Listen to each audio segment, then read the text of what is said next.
Here we go. You're tuning in to Will Love Listen. Now listen.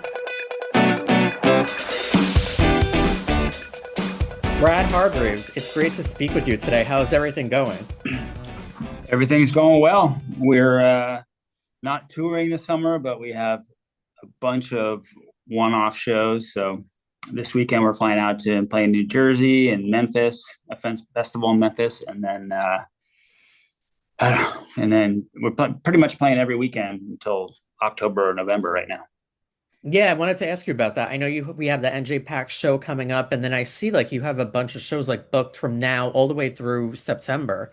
Um, so you guys are like booked and busy this summer. What could fans expect on these shows? And what can they expect? Well, hopefully they're going to have a great time because when we're not on tour, it's not that we're not excited when we're on tour. It's just that everything gets so organized on tour that it's nothing is it's not as fresh and is not as like necessarily spontaneous. It's like designed to just have wow factors and things like that. But when we don't play a lot, we have like this real like inner excitement to just get out there and just like really let out some energy. So it's I like touring because the band gets really tight and you can do some really interesting things when you coordinate with the set design and all that stuff. But there's something to be said for the one-off shows where it's just sort of you're excited to play because you've been at home all week and you've been preparing, and then now you just get to kind of let it fly. Yeah, I feel you. And do you guys tend to like mix up the set list on this show, or how are you guys going about it? Yeah, we I think it's our 10-year anniversary of our Dopamine album, so maybe we'll throw in something from that. And yeah, we kind of we have sort of some staples that people want to hear, and then we try to put in a couple different things, swap out some different songs. Oh, that's pretty awesome. I love it when artists kind of do that, where they don't stick with the same exact set list for every show. Yeah, I mean, it makes it a little more interesting. It makes it more interesting for the band too. Yeah, right. I could imagine. I can imagine it becomes, correct me if I'm wrong, but pretty mundane, just doing the same songs in the same order repeatedly, for I mean, I guess yeah. If one were to do that, I guess it could be. It's I wouldn't say mundane. I mean, we get to look the fact that we're being invited to come and play in front of thousands and tens of thousands of people, and they're excited to see us and we're excited to play. I don't think that would ever become mundane regardless of the set list, but it definitely, you want to feed, there's different segments of your crowd. You have people that are just kind of casual fans, and then you have really diehard fans, and so you have to make sure that you're sort of feeding each cohort like a little bit of what they want. Are there any songs in particular that you love playing? Like, what are your top like three songs that you enjoy playing personally? Um, let's see. I don't necessarily look at it like, oh, here's a song I like to play. I just there's moments during shows that have great flow to them, for whatever reason, and it can be sort of a different part of the set every night for some kind of unknown reason. You're just when you're in a concert situation, there's an energy flow between the crowd and the band, and there's sometimes that I'm just really feeling energy from the crowd, and then I'm just attempting to sort of reflect that back into my playing and then kind of shove it back out to the crowd. So it's sort of like a feedback loop. So, in the best situation, when that's happening and when that flow and when that give and take is happening with the audience, that's when it feels the best. And so it could be literally any song when that feeling happens, and that's the feeling I like to capture. Yeah, no, that makes sense. That makes sense. I'm a big concert person, honestly. I always go to at least like a dozen or more shows a year. Oh So wow. yeah, so I'm very into like that, just the energy. The energy of a good concert that makes or breaks the show, I feel. Yeah, we always say it's like the gathering power of music. It's like it's almost like a ancient tribal instinct or something, to where you're all experiencing the same thing at the same time. So it's sort of it kind of like it sort of erases the outside world and just puts you in the present. And it's just people like to feel togetherness, and that's what a concert really is at its basis. Yeah, exactly. Now, in March, Third Eye Blind released their latest single, like a lullaby, followed by an album of lullaby renditions of various hit songs. Um, how did that transpire and come about originally? Are you talking about like a lullaby the song, or like the lullabies that are like the put your children to sleep music? Actually, both. um I think we were just approached by like a company that makes lullaby songs, and we've been approached over the years about it and haven't done it. But we've sort of liked the approach that this particular person took, and the songs felt sort of like they just felt like they could exist naturally in the state that they presented them in that sort of lullaby form. And then, like a lullaby is just a new song that Stephen wrote, and then we went and recorded it with the producer that produced our first record, Eric Valentine. So that was sort of like a kind of coming full circle moment for us, working with a producer we haven't worked with in 25, 27 years or something. Do you have a new studio album that's going to be dropping? Because I did post on social media I was going to be interviewing you, and I got like various questions about that. Oh, we're working on. We have a bunch of songs. We actually recorded a lot of songs like 2 years ago, the music, and then Steven just takes a sweet time writing lyrics, and that's the most difficult part um, for him to get right, because he just has a sort of a high expectation of what each song has to mean, and his hurdle is, does the song demand to be heard? Like, is it something that just it has to be?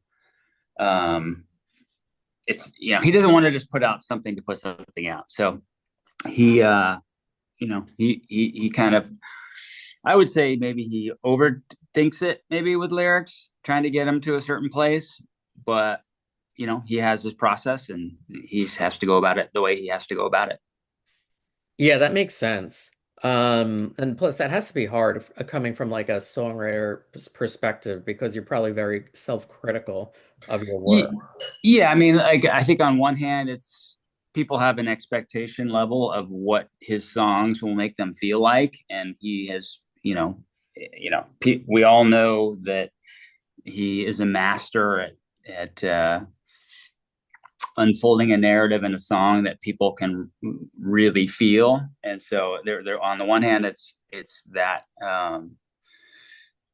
he has to make sure that it's of a certain caliber. And then on the other hand, it's just very personal. He writes his own personal experience. So um, it's he has to make sure that he gets it out in the way that he feels it, and it's difficult. Yeah, no, it makes sense. He's a perfectionist. Yeah. But from your do you foresee like do you think you guys are going to drop a new album this year or potentially next year? um, I wish I could tell you. I Yeah. honestly don't know. I Yeah. mean, we're always working on new music, and we have it, but I've been in this band for 30 years, and I know that it can be a long process or it can be a short process.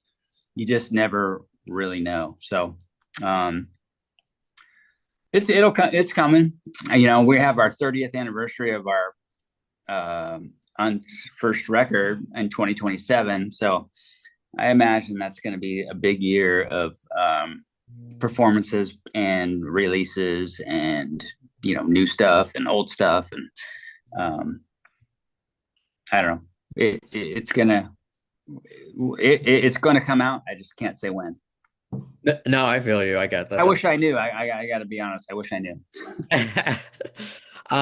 Now speaking, I can't believe that album is turning 30 years old. That's insane to me.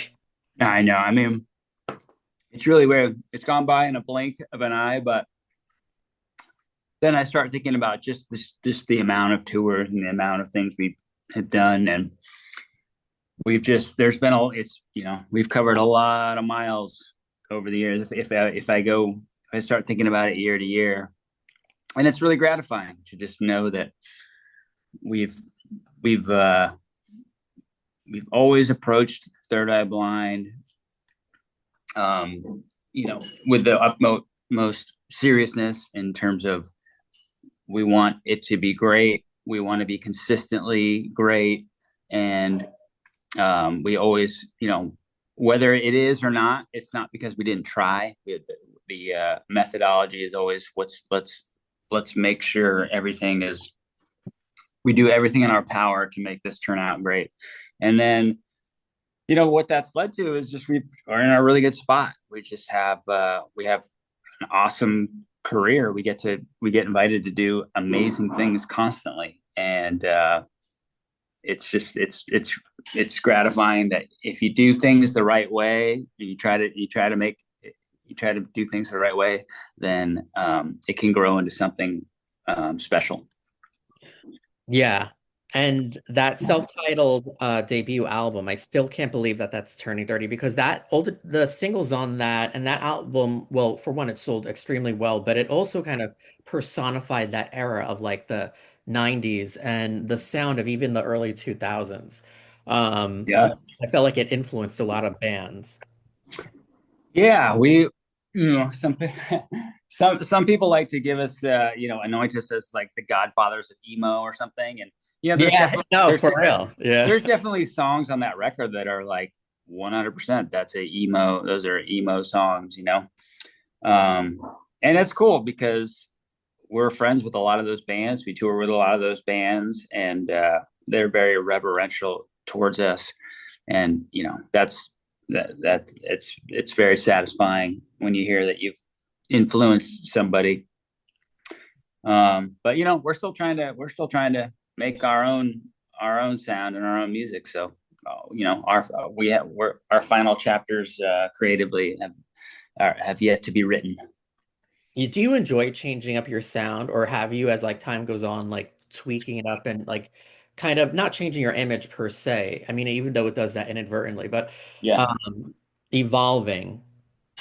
Yeah, I mean, yes, and I think in a way we've done it to a fault, to where we're like, well, we did that last album, so we have to do something this, we have to change it up to something this, something new, and make it, just change the sounds, the sonic approach, and I think just to do it for its own sake isn't necessarily the approach that I think we should have taken at all times. But um, I kind of want to just get back in the studio and have some really great songs and get in a room, all five dudes, and just play live and record it and get back to doing an album like that.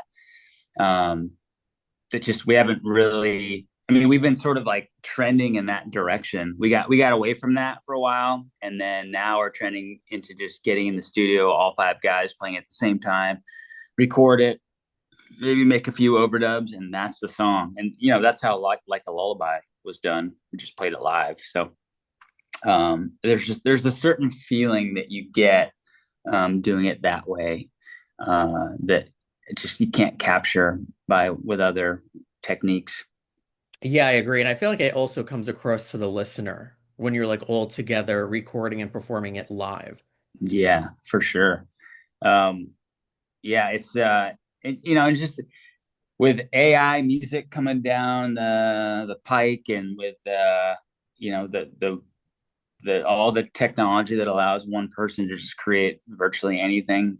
I think maintaining just the role of human gesture in music, and like not and and keeping things that are imperfect, but the imperfection is a human feeling that people can relate to. I think that's stuff. I think that's going to be something that becomes more and more special as machines are basically brought in to make music these days. I know it's scary, honestly. I'm not a big fan of like the AI and giving everyone the opportunity to kind of like fake it. So Yeah, I mean it is what it is. It's democratizes music making, but um, the feeling of two or more musicians playing together, I don't think two or three machines playing together are going to recreate what human beings playing together can make. I would like to believe that that can't be fully recreated through an algorithm. So um, I'm pushing to do just more, be more human, be more collaborative, focus more on synergy between us in performances as opposed to just individual performances. I think those are the things that will be valued greatly. yeah, no, I agree completely. And I think you could tell ultimately when, especially music fans, when something's actually recorded live to when something's so like digitized. Oh yeah, for sure. Music has gotten perfected, and they take out the humanness of a performance. Oh, he's rushed. The drums are rushing on the chorus. It's like, well, you know what? The chorus is exciting. So if you speed up a little bit there, that's exciting. So but those are the kind of things that modern music making is sort of removed from music making. Yeah, but I feel like as time goes on, there's gonna be a switch, I personally. think so. Yeah, I really do. Especially now that all things nostalgia are trending, if you notice. Yeah, yeah. Well, it's like we have two songs on an Instacart commercial from one's from our first record, one from our second record, and it's like the commercial is like sort of just has people eating like snacks and stuff from the '90s. It's pretty funny, but it's like, Yeah. man, that really like feels like that just kind of feels like that time. Yeah, I feel like people are craving for like, that time period again. Mm-hmm. Would Good for us. Yeah, exactly. Yeah. Now, would you ever release a full-on album of like unreleased material, B-sides, etc.? I got that question as well. Yeah, I mean, I think a lot of it has been released, but I mean, we've released, our earliest demos that we did in like 94, 95. I'm sure there's some stuff that hasn't been released, but we've released a lot of it. But yeah, we have no problem doing that. I mean, eventually every last snippet will probably be released. So, um, it's just some of the early stuff is, we were signed to a major label back then. So there is another layer of decision makers that have to get involved in that. So, it's always a little bit, isn't just because we decide we want to do it. So, but I'm sure eventually all that stuff will definitely get released. Oh, that's awesome. That's awesome. Yeah, I love it when artists release like, as time goes on and like all songs that were almost going to be on the album, but they've been in the vault start to leak or drop. Uh, Mm-hmm. yeah, I like that. Yep. Now, you've been in Third Eye Blind for God, well, for roughly 30 years. Most bands, especially today, they don't even last like Mm-hmm. half as long as you guys have. Um, so how did you manage to survive and stay intact as a band for so long? Um, well, I mean, there's a lot of layers to it. A big one is just Stephen and I are in alignment in terms of how we think about Third Eye Blind and what we feel like Third Eye Blind should be. So um, we don't have a disagreement there. We think Third Eye Blind is incredibly special and it needs to be taken care of. And And so that's how we approach it. And then there's just little things like you know not partying too much, and not becoming a drunk or a drug addict, like things like that. Like, it sounds simple and sounds cliche, but those things just ruin bands. It almost ruined our band. So Yeah. um, like it's a lot of it is an outlook, and a lot of it is taking care of your own mental state so that you don't become disillusioned with what you're doing. Um, but it's fraught. There's a lot. There's people don't just hand you a microphone and some instruments and say, "Go have a great career." You sort of have to fight the whole time.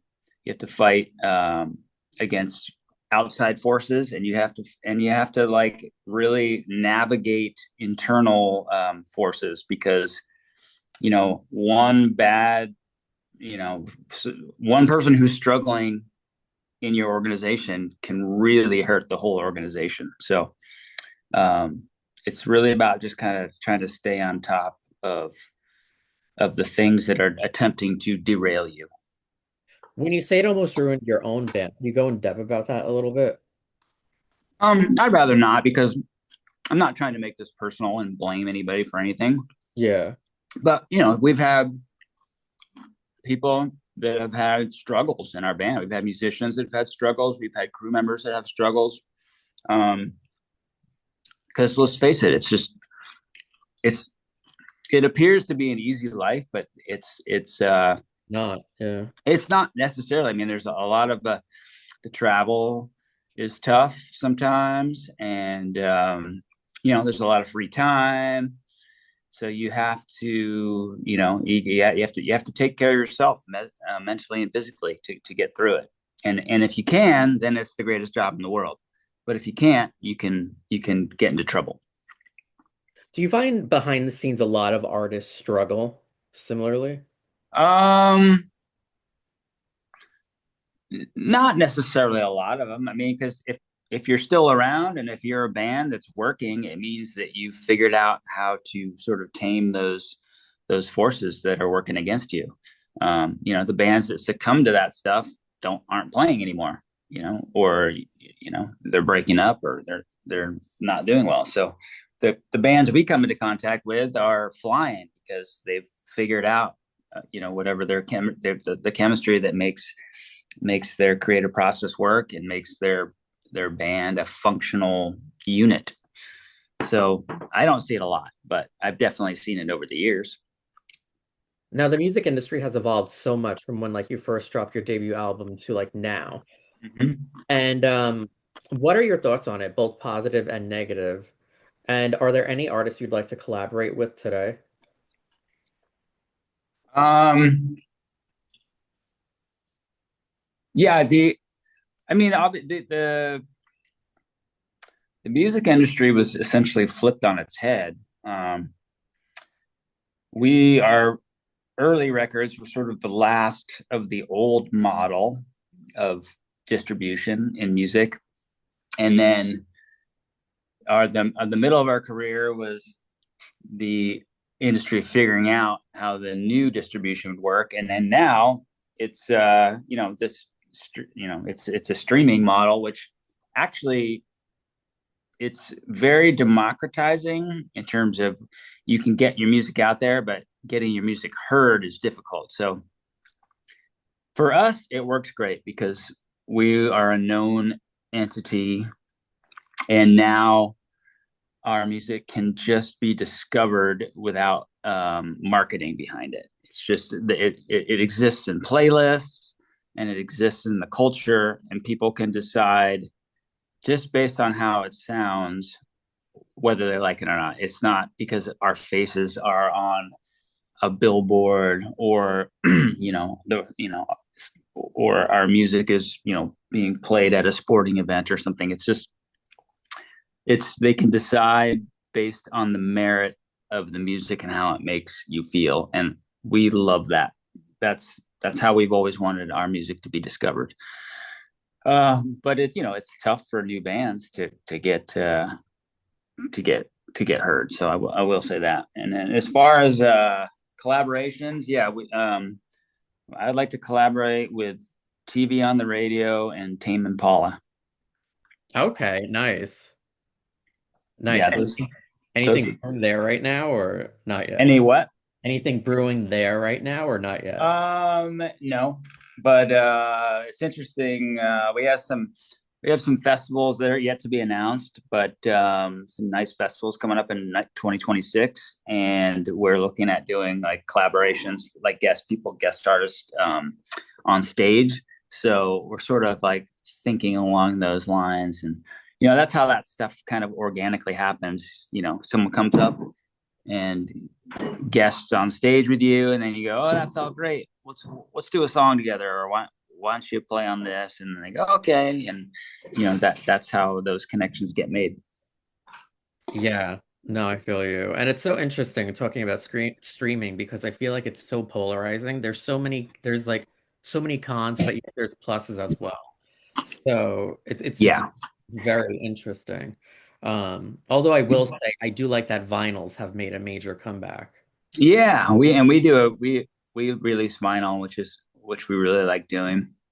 Um, but there's nothing the ease of streaming music. There's just nothing quite like that, and I even like it because I'll go on Chat GPT and be like, I want to hear all the best tracks that a certain drummer played on, and then it'll be like, you wanted me to make a play, and then I'll just tell my iPhone to just play that track while I'm driving in the car, and I can just listen to somebody's top 12 songs that a certain studio drummer played on, and I can just kind of get into what they did and study their approach, and like I just find that to be such a tool for learning just more about music. Yeah. And speaking of which, you're such an accomplished drummer. So what advice do you have for like anyone trying to like pick up the drums? um I mean, I think I was very lucky because by the fifth or sixth grade I had such a passion for playing drums. It struck me like a lightning bolt one day, and I just never put the sticks down after that. So, if you discover that you have that passion for any instrument, really, you're just super lucky because the passion just guides you.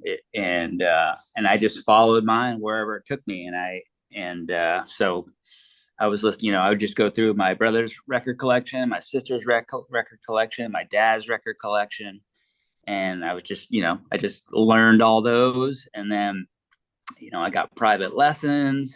My parents were nice enough to get me those, and that's super important.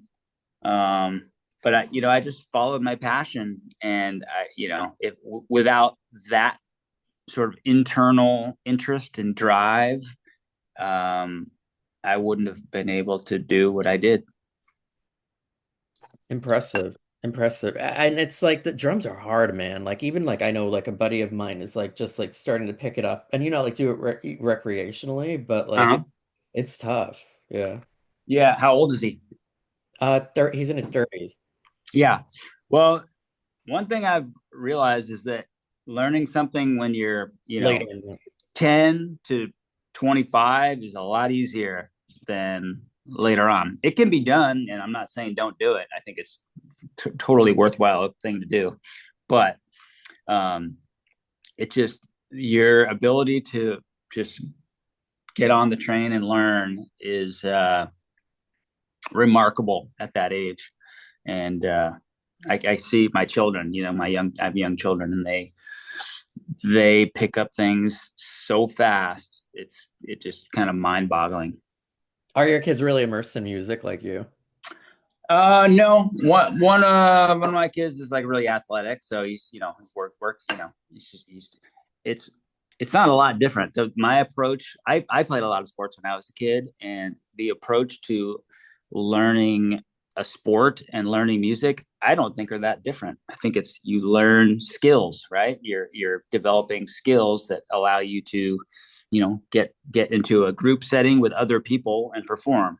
And that, music and sports, I've always looked at as virtually the same thing. So, um, but yeah, my daughter is musically inclined and she's doing some stuff. And then, and then I'm just watching my son learn sports and pick up different skills. He does it very quickly, but it's also, I'm always reminded that it's very similar to your someone's journey in learning music. Yeah, now that you mention it, yeah, the parallels are there. Oh, yeah. But this has been such a fun conversation. I really enjoyed speaking with you. Oh, cool. Well, thanks for having me on. And are you going to be at the show? What, Friday? Yeah, yeah, I'll be at the NJ Pack show. I'll speak to Carla. Maybe I could pop in and say hi before or after. Yeah, that'd be great. We'll be Okay. around. Yeah. Yeah, I'm looking Nice- forward to it. Awesome. Nice talking to you. Yeah, great speaking with you too. Thank you. Yeah, you got it. Talk to you later. All right. Talk to you later. All right. Bye.